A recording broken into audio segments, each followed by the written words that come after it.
आप सबको नमस्कार।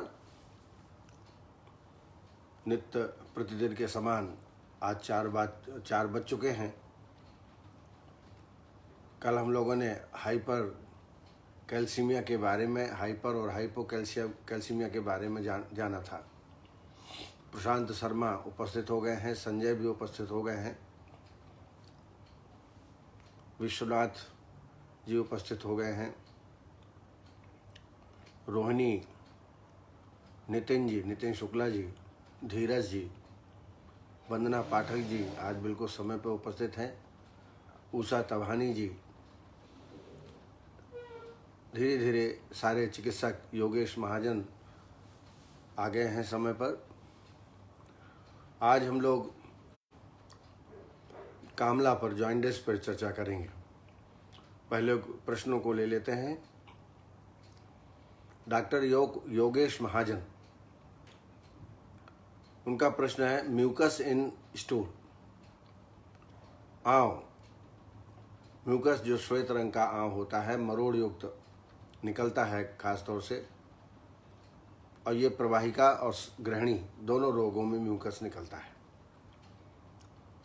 अगर प्रवाहिका है तो ऐठन युक्त मल प्रवृत्ति होगी। प्रवाहितो अल्पम बहुशो मलाक्तम प्रवाहिकाम ताम प्रोनितज्ञाः वायु प्रबद्धो निस्तम बलासम नुदत्त धस्तादितातनस्य। ये लक्षण यदि मिलते हैं तो प्रवाहिका है। और अधस्त उपक्वामम व प्रोत्तम ग्रहणी गदा उच्यते शर्माणों पे आहिस विदेहिते अतिश्रेष्ठम विबद्धम व द्रवम तदुपदस्यते तृष्णारोचक वैर से प्रसेक तमकानुता। तो ऐसा डायग्नोस कर लें। और म्यूकस निकल रहा हो तो सबसे पहले पंचकोल क्वाथ या पंचकोल चूर्ण 5 ग्राम दिन में 2 बार काढ़ा लें तो 30 ml खाली पेट में दोनों टाइम देवें। जब दीपन पाचन हो जाए तो हल्का विरेचन करा दें, लघु विरेचन करा दें। विरेचन करने के पश्चात फिर औषधियाँ आप देवें। इसमें कुटज घनबटी 2 गोली दिन में 2 बार, अग्नि कुमार रस 125 मिलीग्राम, पंचामृत परपटी 250 मिलीग्राम। अगर पेट में ऐंठन हो रहा हो तो शंख भस्म 250 मिलीग्राम। ऐसी एक मात्रा है, दिन में 2 या 3 मात्राएं इसका प्रयोग करें। इस पर भी ठीक न हो तो गृहिणी कपाट रस 125 मिलीग्राम, अग्नि कुमार रस 125 मिलीग्राम और सूत शेखर रस 125 मिलीग्राम दिन में 2 या 3 बार शहद के साथ सेवन कराएं। दीपन पाचन औषधियाँ लगातार देते रहें। इसके अलावा बिल्व गूदा चूर्ण, बड़ी सौंफ चूर्ण और ईसबगोल। बिल्वगूदा 100 ग्राम, सौंफ चूर्ण 100 ग्राम, ईसबगोल 100 ग्राम, तीनों को मिला लें और 1-1 चम्मच सुबह शाम खाली पेट में इसका सेवन लगातार करें। इससे काफ़ी आराम होगा। एक बिल्वादि चूर्ण आता है, उसका भी इसमें अधिक लाभ प्राप्त होगा। और दीपन पाचन औषधियाँ, पंचकोल चूर्ण, पंचकोल क्वाथ या अष्टांग लवण, दादिमास्टक चूर्ण, दीपन पाचन हमेशा देते जाएं ताकि म्यूकस का निर्माण कम हो।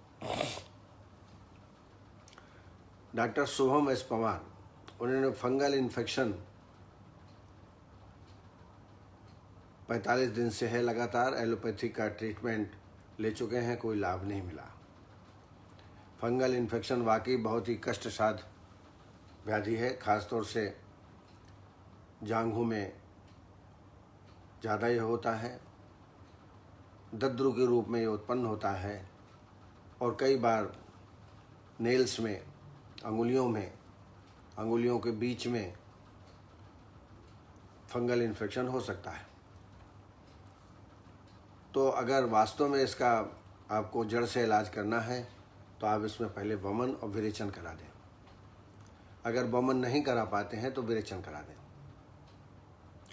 पंचतिक्त घृत से आभ्यंतर स्नेहपान करके और विरेचन कराएं। विरेचन का योग मैं कई बार आपको बता चुका हूँ। विरेचन करने के पश्चात फिर औषधियों का सेवन करें। इसमें गंधक द्रुति बहुत ही लाभप्रद है। गंधक द्रुति का लेपन 2-3 बार दिन भर में करें, इससे खुजली तत्काल आराम होता है। गंधक द्रुति लगाने के पहले नींब पत्र या छाल का काढ़ा बना के उससे अच्छी तरह प्रक्षालन करें और प्रक्षालन करने के पश्चात इसको लगाएं। कैशोर गुगुलू पंच निम्बवटी 2-2 गोली दिन में 2 बार। गंधक रसायन 250 मिलीग्राम, रसमाणिक 60 मिलीग्राम, गिलोय सत्व 250 मिलीग्राम दिन में 2 मात्राएं शहद के साथ चटावें। इसके अलावा महामंजिष्ठादि क्वाथ 20 ml पानी भोजन के बाद दोनों टाइम लगातार 2-3 महीना दवा देंगे तो निश्चित रूप से आराम प्राप्त होगा। चरक की एक टैबलेट आती है टेक्समा, 2 सुबह 2 शाम को, यह कंडू के लिए बड़ी अच्छी है, इसका भी प्रयोग हम कर सकते हैं। भारत ठोक, डॉक्टर भारत ठोक ने रेटिनल डिटैचमेंट की ट्रीटमेंट के बारे में जानना चाहा है। इस व्याधि में ब्लर्ड विज़न बहुत डिम हो जाती है या विज़न कई बार कंप्लीट ख़त्म हो जाती है। डिम लाइट में बिल्कुल नहीं दिखता है। पार्शियल लॉस ऑफ विज़न भी हो सकता है और जब हम देखते हैं तो आंखों के सामने फ्लोटर्स दिखाई देते हैं। ये इसके लक्षण हैं। निश्चित रूप से डिजेनरेटिव जन्य व्याधि है, तो इसमें अक्षीवस्ती बिल्कुल लाभ करेगी। त्रिफला घृत की अक्षीवस्ती लगातार 20-21 दिन तक देवें और नस्यकर्म इंद्रिय वर्धक तैल, ज्योतिष्मती तैल या अणुतैल से ही 4-4 बूंद दिन में 2 बार नित्य प्रतिदिन नासा में डालें, नस्यकर्म करें। शोधन नस्य इसमें नहीं देना है। स्नेहन, ब्रह्मण और शमन स्नेहों का ही नस्य के लिए प्रयोग किया जाना है। इसके अलावा शिरा तर्पण भी इसमें उपयोगी होगा। शिरा तर्पण में शिरोअभ्यंग है, शिरोधारा है, शिरोवस्ती, ये कराएं। औषधियों में शुद्ध शिलाजीत 500 मिलीग्राम सुबह शाम आधे कप दूध के साथ प्रातः एवं सायं सेवन करें, ये भी बड़ा उपयोगी ट्रीटमेंट है। इसके अलावा मधुएष्टि, शतावरी और गिलोय चूर्ण, मधुएष्टि, शतावरी और गिलोय चूर्ण बराबर मात्रा में चूर्ण ले लें, मिला लें तो इनों को और 1-1 चम्मच दिन में 3 बार पेशेंट को सेवन कराएं। निरंतर इस प्रकार ट्रीटमेंट करने से पेशेंट को 100% लाभ प्राप्त होगा। Doctor Bhanu Pratap Singh, allergic runny nose, नासास्राव अधिक मात्रा में निकल रहा है, it is due to allergic. प्रारंभ में एलर्जिक होता है, बाद में धीरे धीरे ये जीर्ण प्रतिशाय या पीनस का रूप धारण कर लेता है। ऐसी अवस्था में विरेचन कराएं, पहले बमन कराएं, बमन कराने के बाद फिर विरेचन कराएं और उसके बाद फिर ट्रीटमेंट प्रारंभ करें। इसके लिए महालक्ष्मी विलास रस 125 मिलीग्राम, स्वर्ण बसंत मालती रस 60 मिलीग्राम और रस पिपरी 125 मिलीग्राम, ये एक मात्रा है। ऐसे दिन भर में 2 या 3 मात्राएं ब्राह्मी अवलेह या च्यवनप्राश के साथ सेवन कराएं। हरिद्राखंड 1 चम्मच सुबह शाम दूध के साथ, गर्म दूध के साथ। टैबलेट एक्स्ट्रा इम्यून, टैबलेट सेप्टिलीन, ये 2-2 गोली दिन में 2 बार दें। व्याधि क्षमता बढ़ाने के लिए ब्राह्मी अवलेह का प्रयोग जरूर करें। ब्राह्मी अवलेह जीर्ण प्रतिशाय में बहुत ही अच्छा लाभ करता है। अगर ये नवीन हो तो उसमें नस्य न कराएं, लेकिन अगर 15-20 दिन 1 महीना का नासा स्राव हो तो उसमें नस्य कर्म भी बड़ा उपयोगी होगा। इसके लिए 2 दिन स्नेह नस्य अणुतल से और तीसरे दिन अवपीड़न नस्य। अवपीड़न में शिग्रु बीज, वचा और विडंग बराबर मात्रा में चूर्ण तैयार कर लें। 2 चम्मच लेकर के पानी में भिगो के रख दें 1 दिन पहले, और जिस दिन नस्य कराना है उसको मसल के छान लें, सफ़ेद कपड़े से छान लें उसको, और इसकी मात्रा 6 से 8 बूंद दोनों नासा में आप दे सकते हैं। 21 दिन का कोर्स करिए। 2 दिन स्नेह नस्य, प्रत्येक तीसरे दिन अवपीड़न। जब अवपीड़न नस्य देते हैं तो विधिपूर्वक नस्य के जो पूर्व कर्म है, वाह्य अभ्यंग, वाह्य स्वेदन, मृदु स्वेदन करा करके विधिवत नस्य कर्म कराना चाहिए। डॉक्टर रजनीश शर्मा,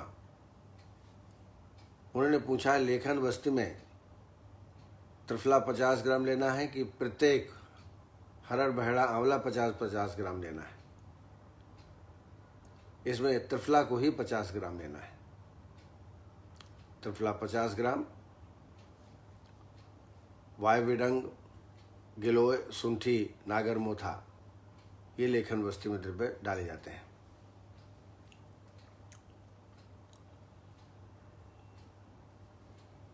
डॉक्टर योगेश महाजन, एलर्जिक रेनाइटिस, ये जो मैंने ऊपर ट्रीटमेंट बताया वही ट्रीटमेंट यहाँ लागू होगा। लेकिन अगर नेज़ल ब्लीडिंग है, नेज़ल ब्लीडिंग मुख्य रूप से बार बार छींके आने से, बार बार हाथ से नाक साफ करने से अंदर में क्षत हो जाता है, जिससे ब्लीडिंग होने लगती है। और कहीं एपिस्टेक्सिस हो, जैसे गर्मी की ऋतु में निकलता है ब्लड, तो एक उसकी अलग ट्रीटमेंट करनी पड़ेगी।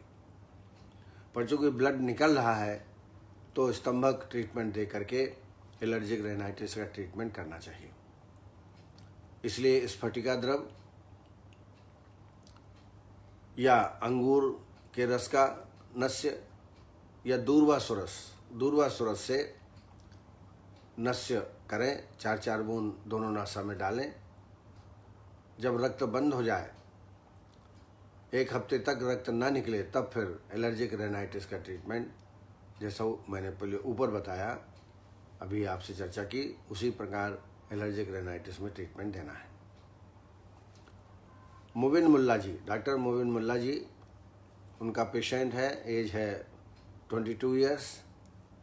उसको हाथों में ट्रेमर्स और एंग्जाइटी रहती है। एंग्जाइटी और ट्रेमर्स का संबंध रहता है। अगर एंग्जाइटी होती है तो ट्रेमर्स हो सकते हैं, ट्रेमर्स है तो एंग्जाइटी भी हो सकता है। अब ट्रेमर्स एज क्या है पेशेंट की, सेनाइल ट्रेमर्स भी होते हैं ओल्ड एज में, या पार्किंसन साथ में है उसके साथ ट्रेमर्स होते हैं, या ड्यू टू एज डिजनरेशन जैसे मैंने बताया वो ज़्यादा ट्रेमर्स उत्पन्न होते हैं। एपिलेप्सी में भी ट्रेमर्स होते हैं। तो ट्रेमर्स किन कारणों से होते हैं उसका ध्यान में रखकर ट्रीटमेंट करना चाहिए। सामान्यतः अश्वगंधा चूर्ण 100 ग्राम, केवांच बीज चूर्ण 100 ग्राम, दोनों को मिला लें। 1-1 चम्मच दिन में 2 बार दूध के साथ इसका सेवन कराएं। शुद्ध शिलाजीत 500 मिलीग्राम दिन में 2 बार। एंग्जाइटी के लिए मेध रसायन क्वाथ, शंखपुष्पी, मंडूक पर्णी, गिलोय और मुलहट्टी का काढ़ा, या जटामांसादि क्वाथ, खुरासानी अजवाइन, अश्वगंधा और जटामांसी बराबर मात्रा में लेकर के इस काढ़े का सेवन भी ऐसी कंडीशन में आप करा सकते हैं। इसके अलावा शिरोधारा ट्रेमर्स में भी लाभ करेगा और एंग्जाइटी में भी लाभ करेगा। शिरोधारा जरूर कराएं। शिरोधारा न करा पाए तो पिचू धारण कराएं। अश्वगंधा बला तेल या चंदन बला तेल जो ब्राह्मण तेल है, वो पिचू भिगो करके और ब्रह्मांड में रखें और ऊपर से कमल पत्र या एरंड पत्र रख करके बांध दें और थोड़ा सा छेद कर दें ऊपर, बार बार तेल उसमें प्रक्षेपित करते रहें। यह बड़ी उपयोगी चिकित्सा है शिरोधारा से भी मैं श्रेष्ठ इसको मानता हूँ। तो इसका प्रयोग तो आप ओपीडी लेवल में कर ही सकते हैं। डॉक्टर रजनीश शर्मा, लेखन वस्ती कितने टाइम तक रुक सकती है? लेखन वस्ती में चूँकि तीक्ष्ण द्रव्य पड़े हुए हैं, इसलिए 10 से 15 मिनट तक रुकती है। कई बार तो 5 मिनट में ही वापस आ जाती है, पर कम से कम 10 से 15 मिनट 20 मिनट तक रुकना चाहिए। और यदि ये एक मुहूर्त रुक जाए, 48 मिनट तक रुक जाए, निकले नहीं और पेट में तकलीफ हो, उदर फूल रहा हो, पेट में वेदना हो, ऐसी अवस्था में फलवर्ती दे करके या हल्का विरेचन करा के बस्ती को बाहर निकालना चाहिए। लेकिन सामान्यतः 10 से 15 मिनट के अंदर ये बस्ती वापस आ जाती है।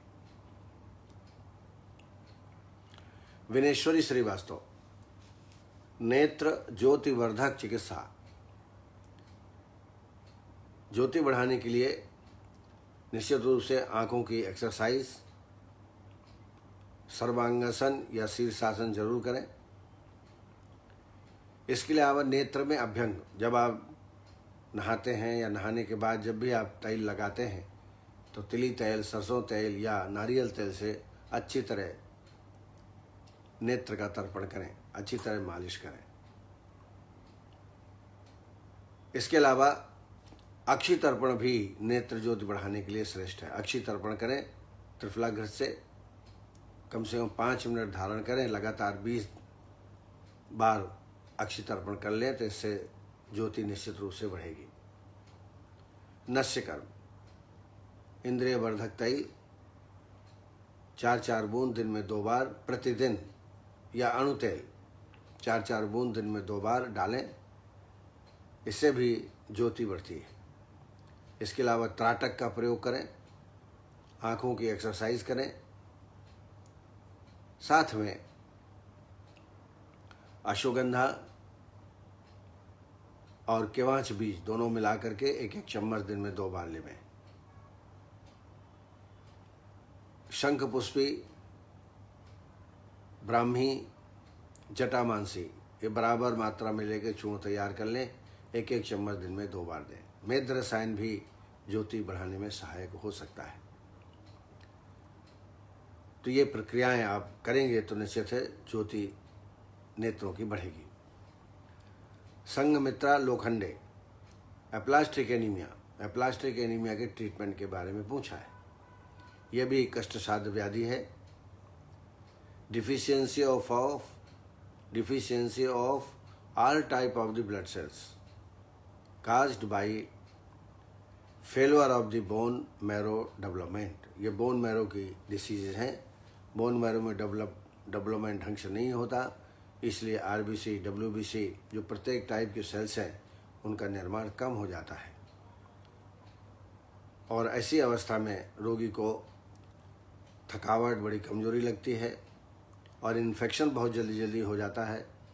पल्स रेट बढ़ी हुई रहती है, कभी कभी फीवर भी आ सकता है, और रैशेस शरीर में जो है दाने पड़ जाते हैं। ब्लीडिंग में भी ऑकर, त्वचा के अंतर्गत ब्लीडिंग भी कई बार इसमें हो जाती है, क्योंकि प्लेटलेट्स की संख्या भी कम होती है प्लास्टिक एनीमिया में। तो चूँकि ये बोन मैरो की डिसीज़ है, इसलिए बोन मैरो को ध्यान में रख के ट्रीटमेंट करना चाहिए। इसके लिए पंचतिक्त क्षीर वस्ती, चिरायता, गिलोय, कुटकी, मुस्तक और परपट, इनका काढ़ा बना लीजिए। 400 ml 200 ml दूध डाल करके दूध से रहने तक पकाइए, और फिर इस दुग्ध में पंचतिक्त घृत डाल के या शतावरी घृत डालें, सैंधव नमक 5 ग्राम डाल करके विधिवत वस्ती देवें। इससे एप्लास्टिक एनीमिया में बहुत सुधार होता है। औषधियों में गुड़ुची सुरस 1 चम्मच सुबह शाम प्रतिदिन लेवें, और जो हलीमक का लाइन ऑफ ट्रीटमेंट है वो भी इसमें प्रयोग करना चाहिए। गिलोय सुरस से सिद्धित माहिस घृत तैयार कर लें और इस घृत से आभ्यंतर स्नेहपान करावें। पश्चात त्रिव्रत चूर्ण 30 ग्राम और आमल की सोरस 30 ml दोनों को मिला के विरेचन करा दें। गुरुचि सुरस क्षीर साहित्यम माहिषम घृतम सा पिबेत त्रिवताम स्निग्धो रसेन आमल कस्तु विरक्तो मधुर प्राय भजेत पित्ताई लहपम। तो एक घृत तैयार करके इस विधि से विरेचन कराएं और इस घृत का नित्य प्रतिदिन 1-1 चम्मच सुबह शाम सेवन कराएं। घृत तैयार नहीं कर पाते हैं तो गिलोय सुरस 1 चम्मच सुबह शाम को जरूर देवें। औषधियों में स्वर्णसूत शेखर रस 60 मिलीग्राम, मंडूर भस्म 250 मिलीग्राम, मुक्ता प्रवाल पंचामृत 125 मिलीग्राम दिन में 2 या 3 मात्राएं च्यवनप्राश के साथ सेवन कराएं। इसके अलावा आरोग्यवर्धनी 2 गोली सुबह शाम को, लिव 52 DS 1 गोली भोजन के पहले दोनों टाइम दें, जिससे दीपन पाचन यकृत की अवस्था ठीक रहे। डॉक्टर तृप्ति सिंघल, उन्होंने सेकेंडरी एमेनोरिया के बारे में जानकारी, ट्रीटमेंट के बारे में जानकारी चाहिए है।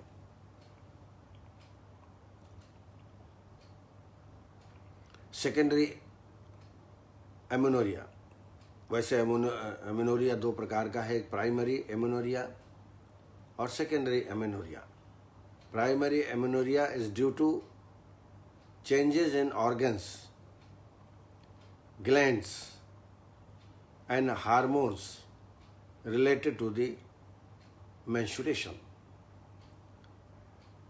प्राइमरी एमेनोरिया होता है जब 15-16 साल 14 साल की उम्र हो जाती है और उस समय किसी हार्मोन्स या ग्लैंड्स की विकृति के कारण मेंसेस नहीं होता है तो वो प्राइमरी एनीमिया के अंतर्गत आता है।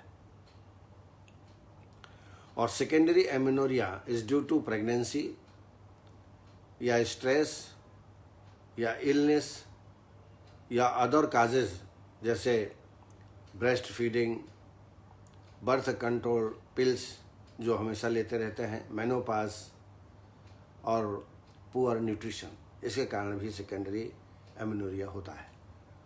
तो कारण का पता लगा करके उसका ट्रीटमेंट करें। जैसे प्रेगनेंसी है तो इसमें एमेनोरिया होना स्वाभाविक है। स्ट्रेस, बहुत ज़्यादा स्ट्रेस एंजाइटी हो तो भी एमेनोरिया हो जाता है। ऐसी अवस्था में स्ट्रेस की चिकित्सा करना चाहिए। मेद रसायन क्वाथ, जटामांस आदि क्वाथ, शंख पुष्पी आदि का सेवन कराएं, शिरोधारा आदि कराएं, आश्वासन देवें, एंजाइटी खत्म करें, अपने आप एमेनोरिया ठीक हो जाएगा।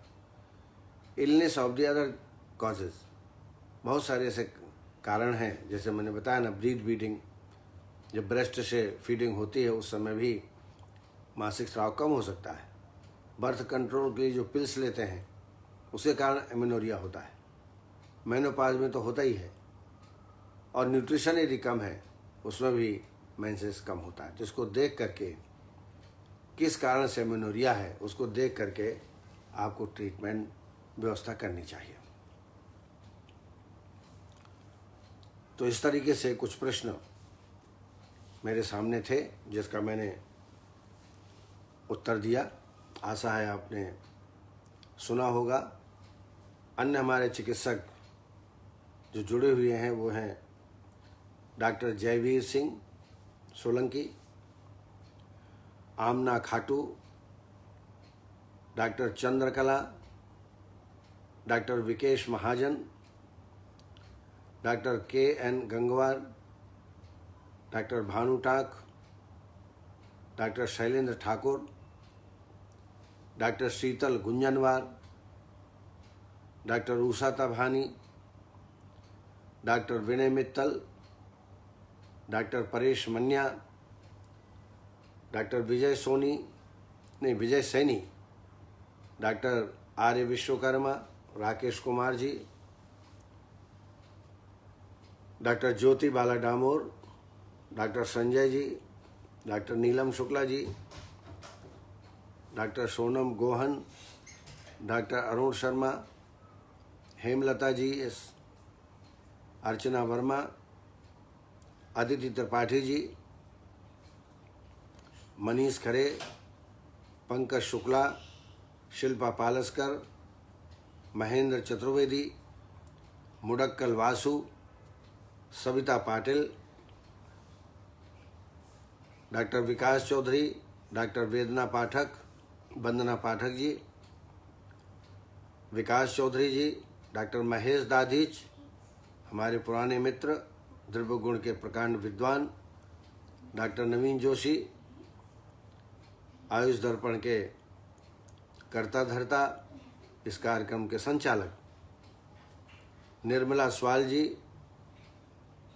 जो कि नेपाल से हैं, डॉक्टर अर्चना वर्मा जी, डॉक्टर चरित मूर्ति, वैद्य आर.बी. त्रिपाठी, ये हमारे चिकित्सक जो रोज़ इस ज्ञान गंगा में डुबकी लगाते हैं।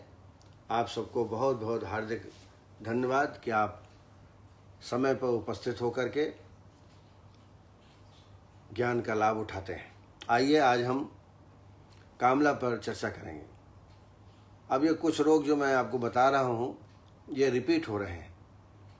कई चिकित्सकों की मांग थी कि जो पुराने लेक्चर हैं वो भी आप बताएं, तो मैंने स्टार्ट किया है। तो आज कामला के ऊपर भी चर्चा करेंगे। जिन लोगों ने पहले सुना होगा उनके लिए एक तरीके से रिवीजन होगा। कामला रोग ये रक्तज एवं पित्तज विकार है। चरक ने पांडु रोग के वर्धमानावस्था को कामला कहा है। जब पांडु रोगी पित्तवर्धक आहार का सेवन करते हैं तो कामला रोग की उत्पत्ति होता है। इसको हम परतंत्र कामला कह सकते हैं, क्योंकि पांडु हुआ और पांडु रोग के बाद कामला हुआ, तो ये परतंत्र कामला हुआ। और जो स्वतंत्र अपने कारणों से पांडु रोग होता है वो स्वतंत्र कामला के रूप में जाना। पांडु के बिना कामला डायरेक्ट उत्पन्न हो जाए, जैसे इन्फेक्शन के कारण, ऑब्स्ट्रक्टिव हेमोलाइटिस के कारण, वो स्वतंत्र कामला के रूप में हम जानते हैं। डॉक्टर हारित ने कामला और हलीमक को पांडु का ही भेद माना है, यानी पांडु की ही भेद हलीमक और कामला होता है, ऐसा हारित ने कहा है। चरक ने हलीमक का भी वर्णन किया है अलग से, हालांकि कामला के अंतर्गत ही है।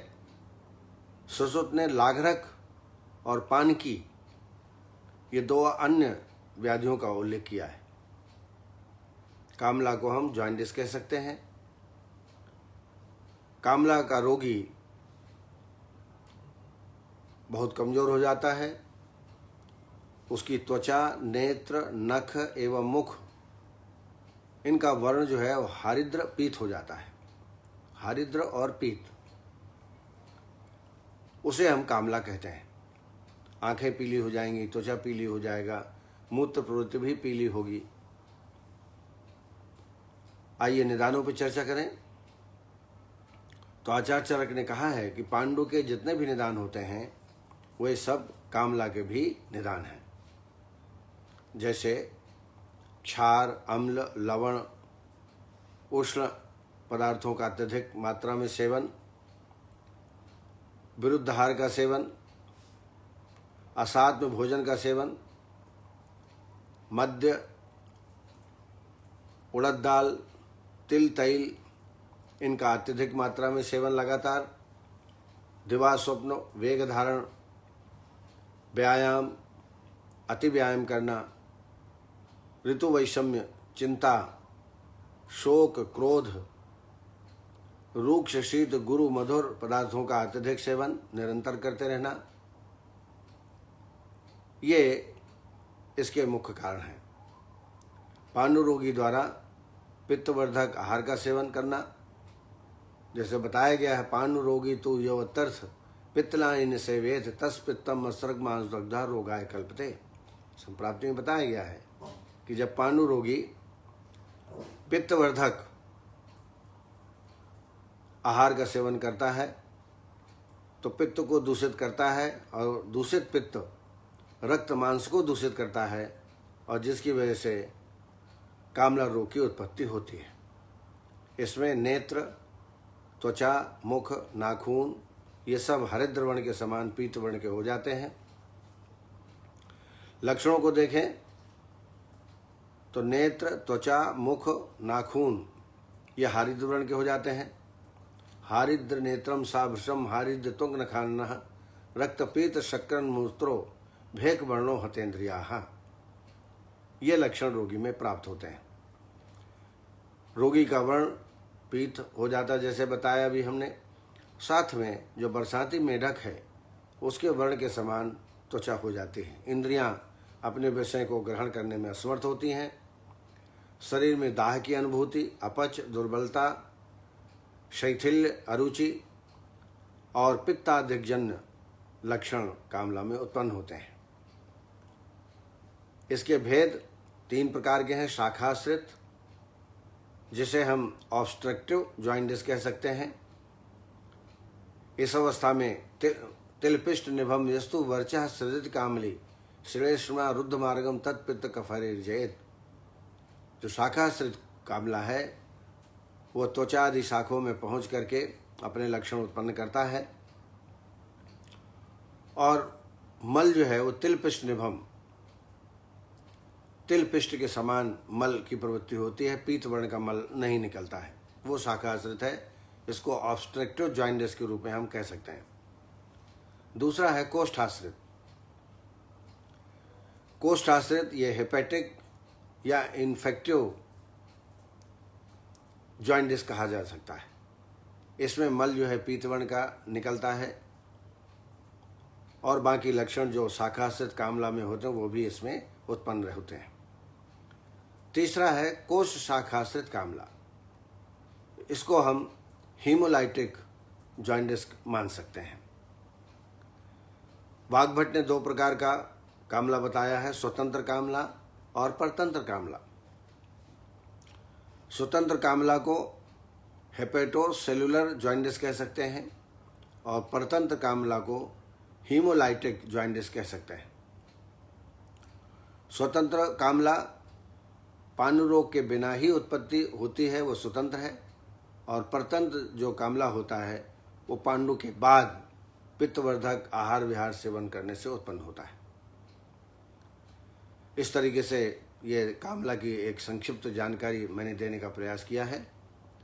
अब आइए चिकित्सा पर विचार करें। जो साध्य कामला है उसमें तिक्त द्रव्यों से सिद्ध मृदु विरेचन कराना चाहिए, संशोधन कराना चाहिए। इसके लिए त्रिकटचूर्ण आम पाचनार्थ 5 ग्राम दिन में 2 बार भोजन के पहले देवें 3 दिन तक। आभ्यंतर स्नेहपान पंचगव्य कल्याण या पंचतिक्त घृत, पंचगव्य घृत, कल्याण घृत या पंचतिक्त घृत, इनसे आभ्यंतर स्नेहपान करा के विरेचन करा दें। विरेचन के लिए अमलतास 30 ग्राम इसका काढ़ा बना लें। फिर इसमें 10 ग्राम त्रिकटु और आंवले का सुरस 20 ml ये डालकर विरेचन कराएं। अथवा त्रिफला क्वाथ 100 ml और श्वेत निशोध 20 ग्राम मिलाकर के भी विरेचन करा सकते हैं। तीसरा योग जो अनुभूति योग है, गोदुग्ध 50 ml और गोमूत्र 50 ml ये डाल करके विरेचन कराएं। इसमें चूंकि मृदु विरेचन कराना है तो इसी प्रकार जो मैंने योग बताए हैं उनसे ही विरेचन कराना चाहिए। इसमें कुटकी का प्रयोग या इच्छाभेदी रस का प्रयोग नहीं करना है। सबसे पहले तो शाखा में जो आश्रित कोष्ठ है, शाखा में जो आश्रित कामला है उसको कोष्ठ में लाना है और इसके लिए कटु उष्ण तीक्ष्ण औषधियों का प्रयोग करना पड़ेगा। मास तुलुंग रसम क्षौद्रम पिपली मरुचानुतम सनाग्रम पेद पित्तम तथा सेत सोमाश्यम और वृद्ध्या विषन्नाद पाकाद स्रोतो में विशोधनाथ शाखान मुक्ता मलाह कोष्ठम यान्ति वायुश्च निग्रहात। स्नेहन शोधन के माध्यम से दोषों को वृद्ध करके कोष्ठ में लाना है। जब कोष्ठ में आ जाए उसके बाद आप मृदु विरेचन करा करके पित्त को बाहर निकालें। तो ये हमको ध्यान में रखना है। तत्र पांडवामयी स्निग्धस्तीक्ष्णी ऊर्ध्वनुलोमकई है संशुद्ध्यो मृदुभिस्तक्तई है कामलीतो विरेचन। संशुद्ध्यो मृदुभिस्तक्तई है कामलीतो विरेचन, ये लाइन ऑफ ट्रीटमेंट कामला का है। अब आइए संशमन के रूप में, तो एक बड़ा अनुभूत योग है ये। इनका प्रयोग आप पेशेंट जैसा है वैसा कराना चालू कर दें। गिलोय स्वरस या दारू हल्दी का स्वरस या नींब पत्र स्वरस या त्रिफला स्वरस, इनको 10 ml और 10 ml शहद के साथ लगातार 20-21 दिन तक सेवन कराएं। गिलोय, दारू हल्दी, नींब और त्रिफला, इनमें से कोई भी एक लेकर के इसका रस का सेवन रोगी को कराएं। दूसरा एक शमन योग है गोमूत्र 50 ml और त्रिफला क्वाथ 50 ml। ऐसा प्रमाण दिया है कि 7 दिन में कामला इससे ठीक हो जाता है। गोमूत्र 50 ml और त्रिफला क्वाथ 50 ml। फलत्रिकादि क्वाथ, ये भी बहुत ही उपयोगी क्वाथ है। 30 ml खाली पेट में दिन में 2 बार देना चाहिए। इसके अलावा कुमारी आसो, लोहासो और द्राक्षासो। लोहासो 2 चम्मच, कुमारी आसो 2 चम्मच, दिन में 2 बार भोजन के बाद। या लोहासो द्राक्षासो, लोहासो 2 चम्मच, द्राक्षासो 2 चम्मच, भोजन के बाद दोनों टाइम। इसके अलावा एक और योग है गोदुग्ध 50 ml और 50 ml गोमूत्र, इसका सेवन कराएं। 21 दिन के सेवन करने से कामला बिल्कुल ठीक हो जाता है। भैंस का दूध और भैंस का मूत्र 50-50 ml लेकर के 15 दिन सेवन कराएं। एक क्षीर पाक है, इसमें स्वर्ण क्षीरी, निशोथ, देवदारू, सुंठी, फिर से मैं रिपीट करता हूँ, स्वर्ण क्षीरी, निशोथ और देवदारू और सुंठी, इनको इक्वल क्वांटिटी 50-50 ग्राम लेके काढ़ा बना लें। 400 ml और 200 ml दूध डाल दें, दूध शेष रहने तक पकाएं। इस दूध का सेवन प्रातः एवं सायं देना चाहिए। एक योग और है हरड़ चूर्ण 10 ग्राम, 10 ग्राम गुड़ दोनों मिला करके प्रातः एवं सेवन करें। हरड़ 10 ग्राम और गुड़ 10 ग्राम दोनों मिला करके। हलीमक रोग जैसे मैंने बताया, ये भी जैसे प्लास्टिक एनीमिया है या बोन मैरो से जो संबंधित व्याधियां हैं, वो हलीमक के अंतर्गत हम ले सकते हैं। इसमें जैसे मैंने बताया, यदादुपान्नोर्वर्ण स्याद हृद स्यावपीत का बलोत्साह क्षय तंद्रा मंदा नृत्यो मृदुजुरा स्त्री हर्ष अंग मर्दस्य श्वासस्तृष्णा अरुचिम भ्रमा हलीम कम तदादस विद्याद अनिल पिता। ये इसकी संप्राप्ति कारण है। लाइन ऑफ ट्रीटमेंट है गुरुचि स्वरस क्षीर साहितम माहिषम घृतम सा पवेत्रताम स्निग्धो रसेन अमल कसुतो विरक्तो मधुर प्राय भजित पित्ताइलापहम। गुरुचि स्वरस से माहिष घृत को सिद्ध करें, इससे आभ्यंतर स्नेहपान कराएं और फिर त्रिव्रत और आमल की स्वरस से विरेचन करा दें। या पंचतिक्त घृत जैसा पहले बताया, पंचतिक्त घृत या कल्याण घृत से आभ्यंतर स्नेहपान करने के पश्चात विरेचन करा दें। ये नहीं मिलता है तो गिलोय स्वरस का ही 1 चम्मच सुबह शाम सेवन कराएं, इससे भी रोगी को बहुत लाभ प्राप्त होता है।